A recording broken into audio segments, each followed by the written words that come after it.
Thank you. General speaker, जो main conditions होती हैं किसी भी काइंडली सर अटेंशन नहीं होगी क्योंकि आपने रूलिंग देनी होगी।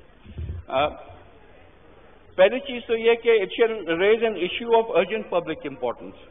जाहिर है कि जब हम बात कर रहे हैं increase in the price of petroleum products, वो पाकिस्तान के बच्चे पे, हर शख्स पे जो है ये उसको अफेक्ट करता है।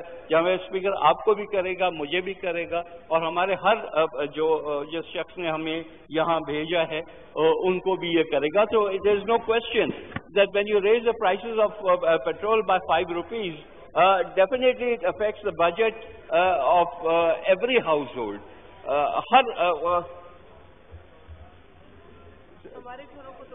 जी ये क्या हो जी नवीद कुमार साहब, मेरी तरफ आप मुतवज्जो। सर, दूसरा ये कि एक डेफिनेट इशू होना चाहिए, वो भी है because we are talking of the increase in price of the petroleum product, और रिसेंट अकरेंस का होना चाहिए।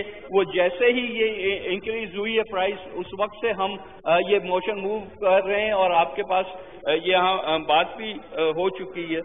सो और रिपीट नहीं कर रहा किसी चीज को वगैरह वगैरह। It should not, so for all practical purposes all the considerations are there, and it is very much due for admission, and therefore I would ask you to kindly allow this motion to be admitted, and the 2 hours discussion may be fixed as is convenient for the Speaker as well as for the Honourable Minister, whoever the concerned Minister who will respond to it. Ji